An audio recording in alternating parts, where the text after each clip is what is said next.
Know you were going to use this heightened magic realism to tell your story. Tell us about that. No, I just kind of started telling the story and realized that the regular parameters that usually go into certain genres weren't something that really fit in with how I create, so I just kind of took the walls off and let the writing go. How do you feel now that it's done?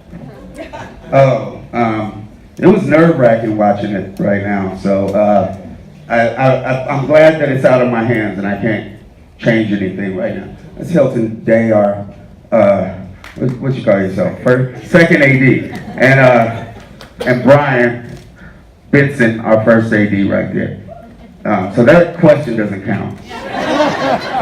Equisapiens were done by ADI, who is a company that was started by the folks that did Alien and did Predator, and even the guy in the suit was the guy that was in the suits for Alien and Predator, and they just loved the story and cut us a deal and did that. And then the other practical effects, Jason Kisvarday, our production designer, we wanted to, do as little CGI as possible because, nowadays you could have a building get up and take a shit and it doesn't even impress you because you know that they did it in a computer. So we wanted those effects to be real. We, I won't show how the sausage is made, but those were that room transformation scene was a big deal, and they pulled it off really well. Can we hear from your exceptional cast what it was like to board this train, this roller coaster, this ride? Would love to hear from the cast, like what drew you to the project, and from you, Goose, like how you went about like finding the perfect people for all these roles. I think roller coaster accurately describes it.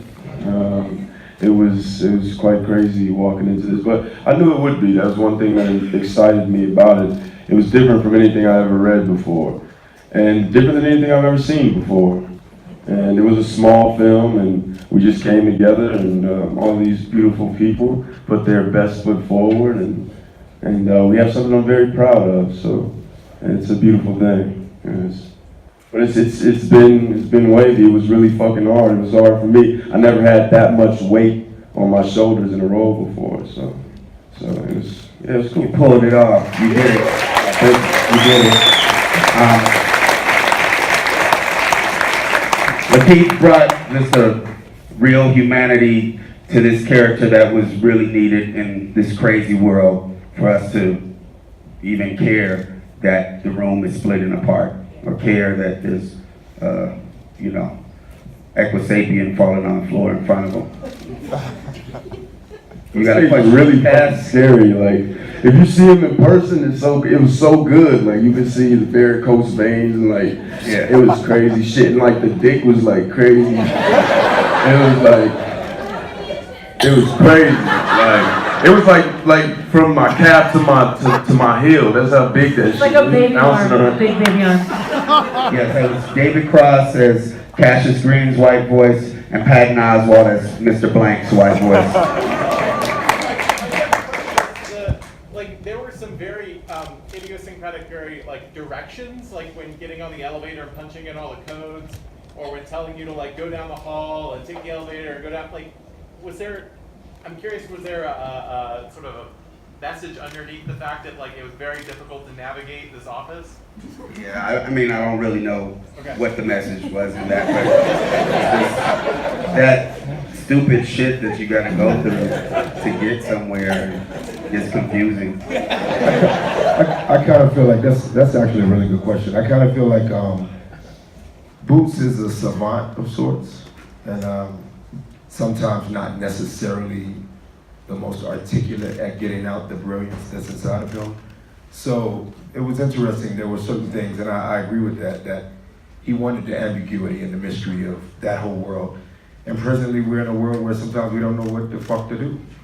And so it was kind of interesting for us to be given dialogue that could leave the viewer going, wait, now go where and do what? And what, I mean, she punched 35 buttons, right? But you feel like presently, you know, we were all as a cast talking about earlier that this movie is very reflective of a present social climate we find ourselves in. So we often feel like we're pushing 35 some damn buttons and still can't figure it all out. So that's what I'm gonna say next. Next question and this cast and with the role, how did you resonate? How did this struggle resonate? The struggle of, you know, either selling out or continuing to struggle? Double consciousness. It's something we got to deal with. It's a unique issue. You know, it's like, you know, especially for black males, it's like you fit into two categories. Either you rah, or you're hi, how you doing?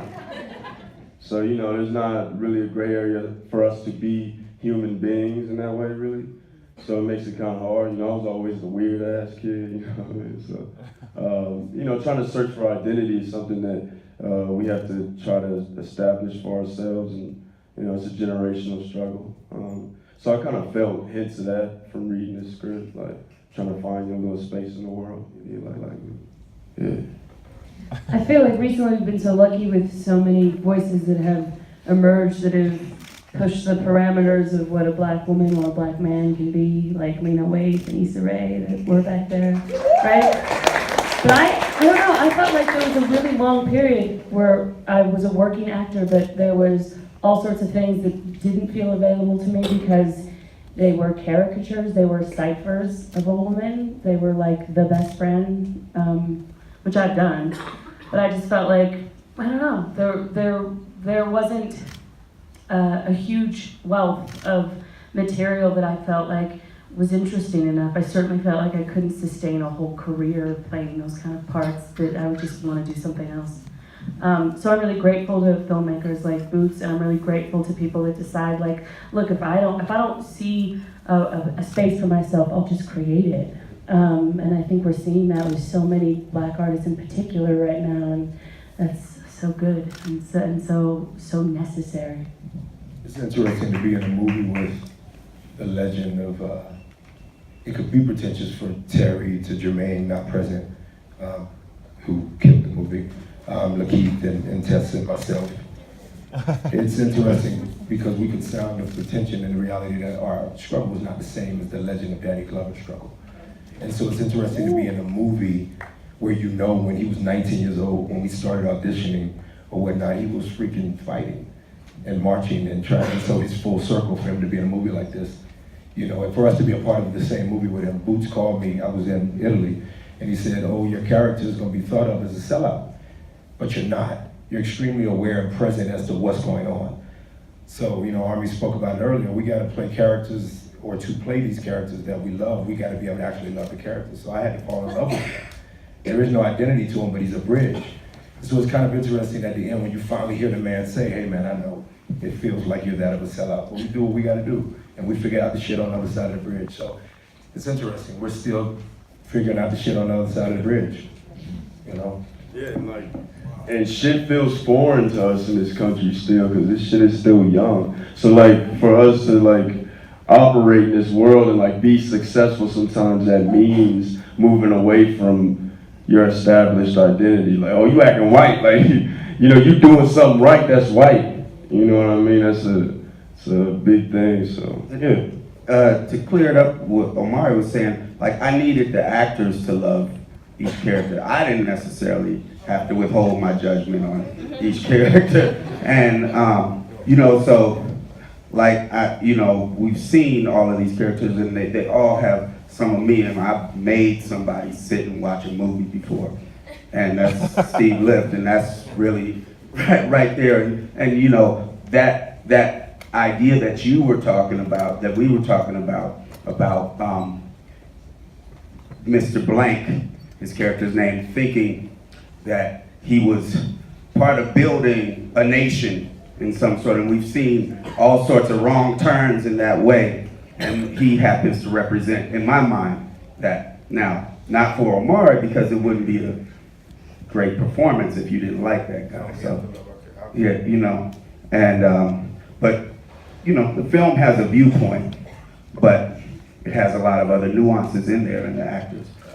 Boots and I go back because 50 years ago, his father and I were in college together. And so I was thinking about, when I saw this, I was thinking about so many different things in the time, the generational shift, and the language, the new language that is happening with this. It is so incredible, beautiful, and fantastic in some sort of way. And so I was thinking about, I remember seeing Melvin Van Peebles' Sweet, Sweet Badass Song. You know, some of us are old enough to remember that, man, and how it just tore us up. It was so imaginative, you know, in the same way. And I just think that people are gonna look and see and talk about this extraordinary piece of work for a long time to come, man, and congratulate you as well, man. Thank you so much.